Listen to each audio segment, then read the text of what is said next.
Tornadoes are some of the most deadly natural disasters that can happen in the world. They cause a lot of property damage and loss, as well as taking lives. Currently, there is a unit of measurement called the Enhancement Fujita scale, which rates based on max wind speeds and damage what tornadoes are. The scale starts at an EF0 and goes all the way up to the monster EF5. Tornadoes exist because warm air towards the ground and cold air higher up, along with wind shear, are collecting and mixing the atmosphere, creating for a supercellular storm to rotate. With tornadoes, they form a wall cloud, and then create a funnel cloud that then initiates a tornado if ground contact is made. Some of the most deadly tornadoes are a result of atmospheric triggers as well as the sheer power they have. Let us talk about one such tornado that will forever be in the history books. This is the story of the Rolling Fork EF4 tornado.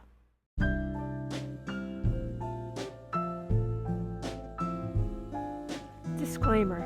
I am not a meteorologist. I am not studying currently meteorology as my major of choice in college. I am just a person interested in tornadoes and storms.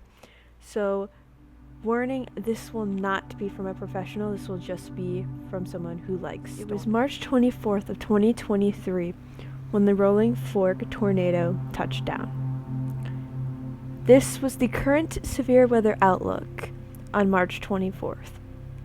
You can see here that there is a 4 out of 5 on the severe weather outlook scale.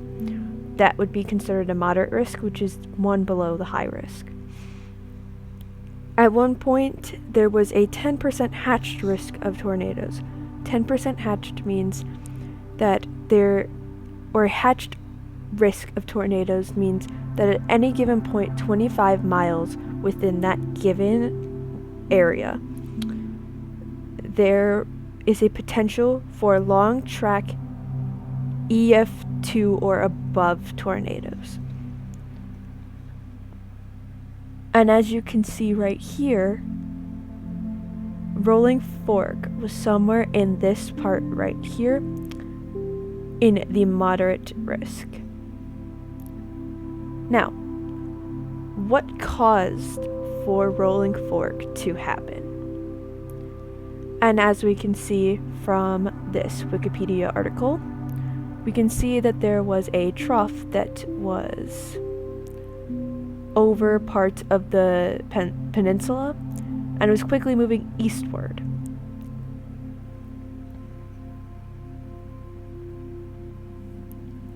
And that there was an expected rise into the 1,500 to 2,000 range of joules per kilogram. And there was a tornado watch that was issued at 5:15 p.m. for eastern Arkansas, northeastern Louisiana, central and northern Mississippi, and western Tennessee, which would be right about here in this area. Now, continuing, supercells were starting to pop up. What supercells are, we are going to look it up and I will talk about that briefly.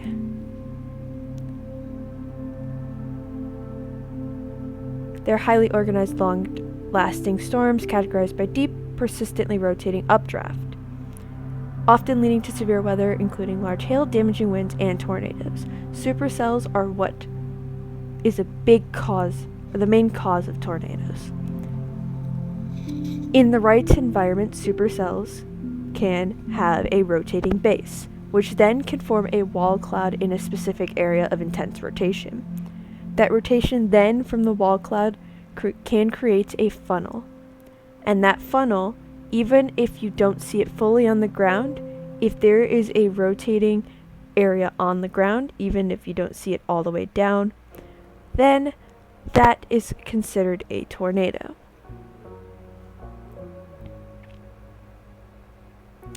Now, what caused for Rolling Fork to actually start? Because Rolling Fork didn't touch down until around 8 o'clock their time. As we can see, it formed at 7:57 and it dissipated at 9:08 p.m., but this is Central Standard Time. And this means that it lasted for over an hour and a half. Well over an hour and a half. No, not even an hour and a half. Sorry. It lasted for an hour and 11 minutes.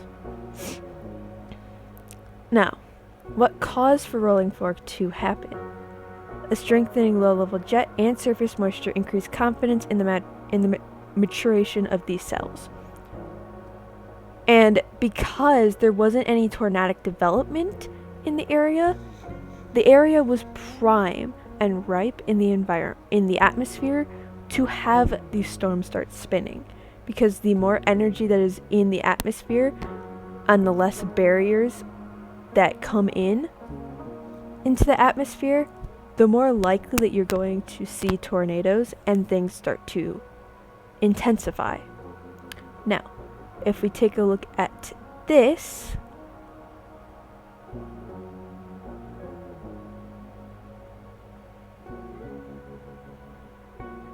you can see that on the top left of the screen, this is reflectivity, and this shows what is raindrops and what the storms look like. And if you see any sort of gray indication, that means that there is hail, and if it's deeper, that means there is larger hail. And right here is what we're going to look at. This, on the top right of your screen, is called the velocity scan. Now, what this is showing you in this loop is, with the red, the wind's going away from the radar, and the green indicates the wind's going towards the radar. And what you could see right here is intense rotation and intense winds going through both not just Rolling Fork, but also Silver City. Because this tornado not only went through Rolling Fork, it also went through another town a little farther northeast, which is Silver City. And as you can see, the rotation was intense going into Rolling Fork. Right about here is when it was very intense, and it briefly had a little lapse, and then it became more intense as it went into Silver City. And down here on the bottom left of your screen, you will see this thing over here with a bunch of different colors. This is called correlation coefficient, or CC. And this indicates if there is rotation right here, and if you could see it here, and if it lines up with both the reflectivity and velocity scans that you're getting, that there is a tornado. This is a confirmation. Now, the green is everything that is supposed to be in the atmosphere, which is raindrops from the storms, potential hail maybe, but that could also show up as a yellow or a blue. However, if there is a blue signature or a yellow signature right here, I think it's more blue, lining up with your rotation, that is what is considered a CC drop. And a CC drop is that there is something in the atmosphere that shouldn't be there. And that means that there is a potential tornado. More than likely, there is an actual tornado on the ground. And as we can see, the CC drop started right before Rolling Fork with the deep blues, which indicates that this is a violent tornado, if it was doing that much damage before even going into Rolling Fork. And as we could see, as it went through Rolling Fork, it only grew massive. And up here, if you look up here, as you can see, there was some more like green or like blues and stuff up there. That is considered a debris field, and only the strongest tornadoes end up having a debris field in the first place. And this tornado caused for that smaller debris field up there on the upper part of this CC, or correlation coefficient scan. And so this, and as you can see here, the deeper purples, or not purples, blue, meant that there was more things in the atmosphere, and And during this time, when the tornado first touched down, this is what it looked like. A monster wedge, and right here, if there's this little tentacle thing hanging out, that's considered a horizontal vortice. And I will be giving this credit to Freddie McKinney, and there's his YouTube link down there, but you can just look up Freddie McKinney on YouTube. He's a professional storm chaser who caught this from a lightning strike. And what caused alarm for people when I was watching Ryan Hall stream during this night was an increase in lightning and electric activity. Typically, that means a storm is strengthening and getting stronger and stronger and stronger if there is more lightning activity or electrical activity in the storm. And this was the first indication that something big was happening. And as you can see, it looks like there could have been horizontal vortices, which only some of the strongest tornadoes are able to produce off of them, but it was a monster violent wedge. Now, the damage path, and I have to find it. This is the damage path from this source, which is woodtv.com. This is the damage path. It touched down just outside of Rolling Fork, and it went, I believe, I want to say, the northwest of the town is where it actually entered the town. And it actually had EF2 to EF3 winds before it went into town. And as it was entering town, it had a rapid strength that went to a high-end EF4, southwest. So it went through the southwest of the town, entered on the southwest side,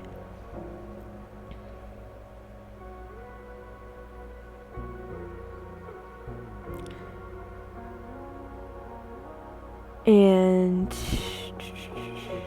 let's see here. And what made this so dangerous was because, as you can see in the photo that is right here, it was a nocturnal tornado. You don't want to chase nocturnal tornadoes because they are unpredictable, you can't see them. And what made this even more dangerous was that it was as violent as it was at night. And it also went through mobile home parks in Rolling Fork. And this is a little bit of advice.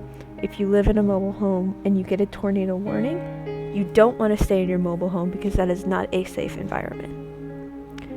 Typically, how people die in tornadoes is not how people die in the movie Twister, where you get sucked up by a tornado. You're more than likely to die from falling debris, and also debris falling on top of you if your home gets destroyed. So, if you ever have to shelter in place, make sure you have shoes on in case you have to walk over any sort of debris, and also have a helmet with you to protect your head.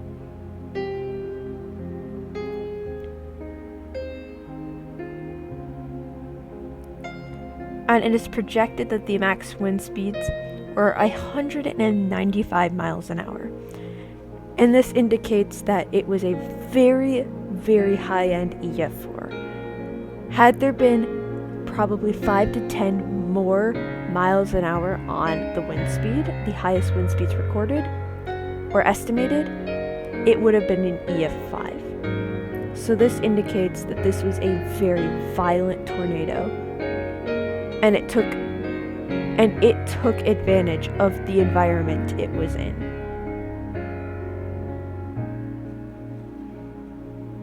Now, as we look, let us look at some of the more not so exciting news.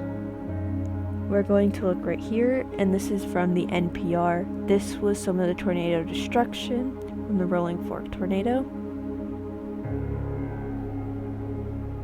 And thank you, Nicole Warbeck, for doing this article. This is what it looked like before the tornado. This is what it looked like after. Total destruction.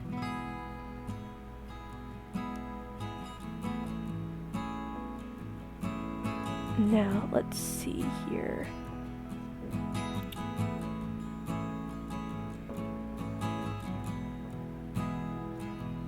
And this storm didn't just stop at Rolling Fork. It also went up and started one in Amory as well, which was another very, very horrific tornado. But as we can see from James Bryant, this was the signature going into Rolling Fork, and this is on X. Matthew Capucci, also on X, has the debris signature after it leaves Rolling Fork, and this indicated that Rolling Fork was in devastation. This is your CC right here. And so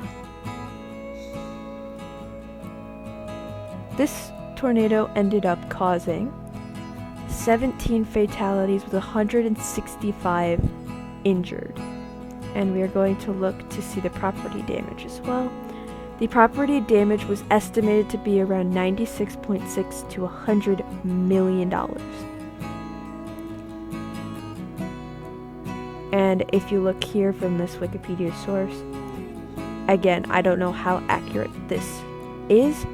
Fatalities location from a tornado, 10 were in a mobile home / trailer park, 4 were in permanent housing, which means an actual house, 2 were in business, and 1 was in a vehicle. And this is why you don't want to stay in a mobile home, because if a tornado comes, your mobile home is going to be destroyed. And as we can see here, this is a house completely leveled, trees snapped, bark of the trees actually off, which only some of the strongest tornadoes are able to do.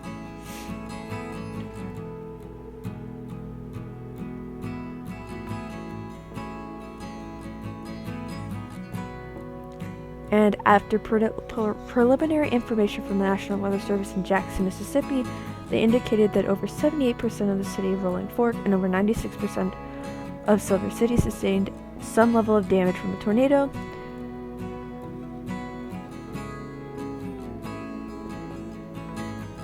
And Ryan Hall actually raised $120,000 through social media and actually went down there with his team, and I will put the video somewhere up here if you would like to watch him. He interviewed a bunch of people when he went down there, and they actually helped with relief efforts.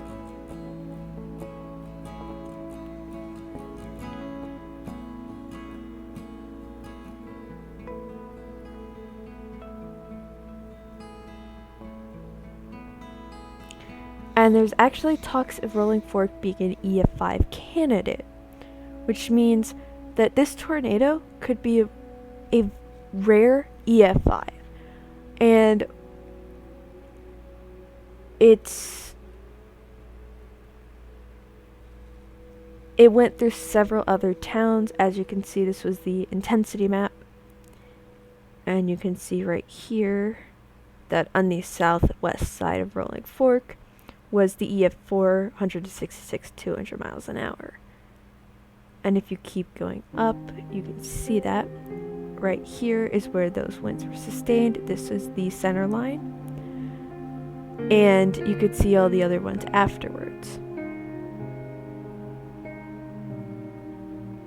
Now, what does this mean 2 years later? 2 years later, we still talk about this tornado because it was horrific. And there's nothing we can do about these tornadoes. They just happen on their own. But we can take the necessary precautions and also make sure that in this time of need for these people, when this happened, that we were able to somehow help them. Again, I know this is not really that big of an in-depth into how the tornado happened. I don't really understand a lot about CAPE and stuff yet, and atmospheric elements that came into this. But what I do know is that the National Weather Service eventually had a tornado emergency for this storm. And if you don't know what that is in them indicating that this is a catastrophic tornado, and it's the highest rating a tornado can get, and it would produce catastrophic damage. The one below it was a PDS tornado warning, and that is for tornadoes that are going to do significant damage, but not what they believe to be catastrophic damage.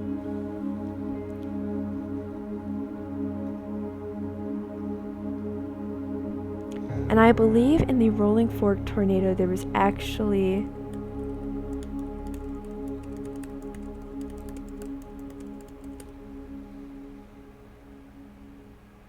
yes.